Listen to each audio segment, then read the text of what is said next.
अवाम को बाइख्तियार और हुकूमत के साथ ताल्लुक को मुस्तहकम करना तरजीह है। शहरियों के मसाइल के हल पर भरपूर तवज्जो दी जाए।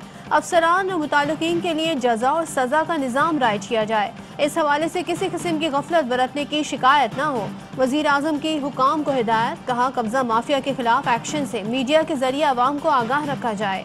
गरीब सबसे ज्यादा आटे की कीमत से मुतासर होता है। हुकूमत की तमाम तर तवज्जो आम आदमी को रिलीफ की फरहमी पर मरकूज है। कीमतों में कमी के लिए तमाम जरूरी इंतजामी इकदाम को यकीनी बनाया जाए।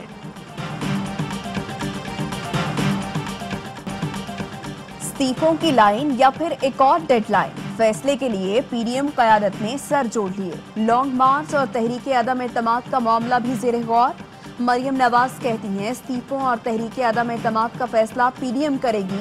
हुक्मरानों ने सेनेट इलेक्शन में खुद वोट तोड़े और खरीदे भी, उस वक्त ओपन बैलेट क्यों याद ना आया।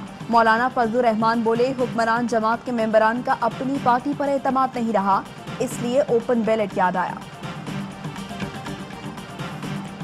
पीपल्स पार्टी असेंबलियों से इस्तीफे न देने के फैसले पर कायम। लॉन्ग मार्च की तजवीज़ तैयार कर ली। ज़राए के मुताबिक पीपल्स पार्टी असेंबलियों से फौरी इस्तीफे देने के हक में नहीं।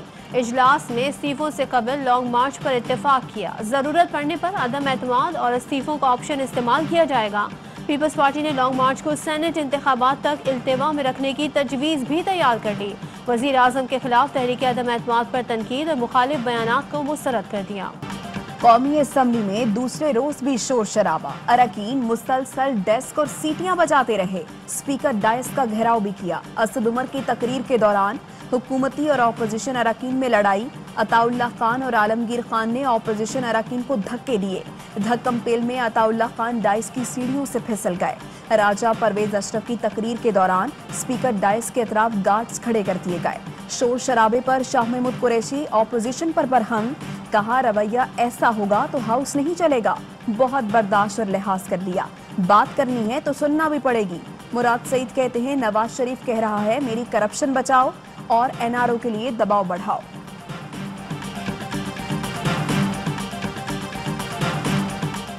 कौमी असम्बली में 26वीं आईनी तरमीम पर बहस। असद उमर बोले, सेनेट के लिए एमपीएज एमएनएज की बकरा मंडी लगती है।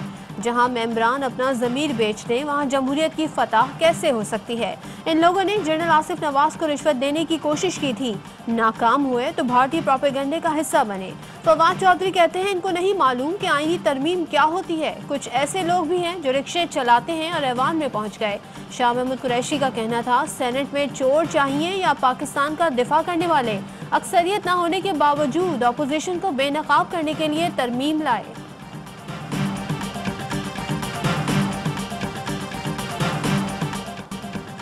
तरमीम का मसला संजीदा काम है, माहौल बनाना पड़ता है। हम तो तरमीम पास करना चाहते हैं, ये लोग खुद नहीं होने देना चाहते। एक बात गारंटी से कहता हूँ, आपके दिन गिने जा चुके हैं। राजा परवेज अशरफ का बुजरा को जवाब। कहा, जानबूझकर ऐसा माहौल बनाया जाता है ताकि अवामी इशूज पर बात न हो सके। राना सनाउल्लाह कहते हैं, इनका एक ही मकसद था, ऑपोजिशन को किस तरह गालियां दें। आज ऑपोजिशन नहीं, हुकूमत एक्सपोज हो गई। पंजाब हुकूमत ने बल्दियाती इदारे तहलील करके जमहूरियत का कत्ल कर दिया। जमहूरियत खोई तो आधा मुल्क भी गया। मुझे ये कहने में आड़ नहीं कि मीडिया आज़ाद नहीं, मुल्क को मुनज़्ज़म तरीके से तबाह किया जा रहा है। हर मुखालिफ गद्दार और हुकूमत की हिमायत करने वाला मुहिब्बे वतन बताया जा रहा है। जस्टिस काजी फायज ईसा के रिमार्क्स। जस्टिस मकबूल बाकर ने रिमार्क्स दिए, जजेस को ऐसी गुफ्तगू से एहतराज करना चाहिए, लेकिन क्या करें, आइडियल सूरत हाल नहीं, कब तक खामोश रहेंगे।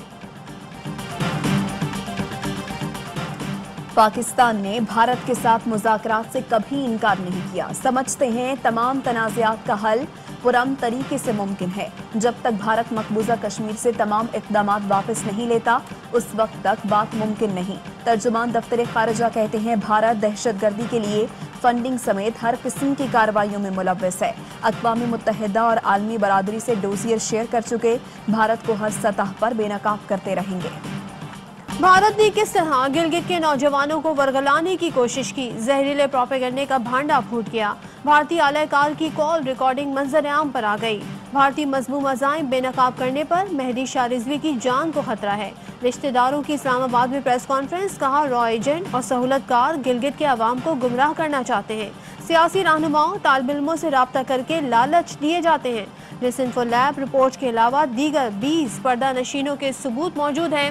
आलमी इदारे भारत की मुदाखलत का नोटिस लें।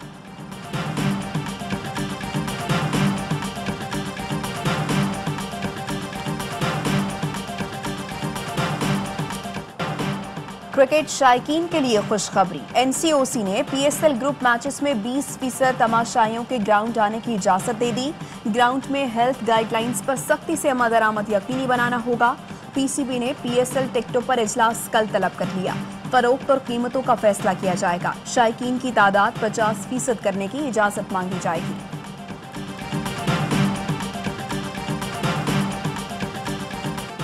और पाकिस्तान में 1 तोला सोने की कीमत 1,11,652 रुपए हो गई। 1 ग्राम सोना 9,572 रुपए 43 पैसे का हो गया।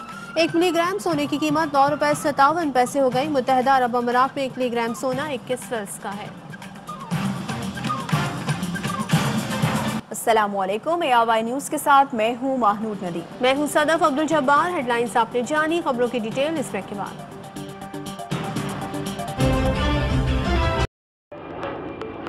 Fly with PIA and save gold. Register now. Scan QR code and register yourself to get gold and loyalty benefits. Powered by ARY Sahulat Wallet.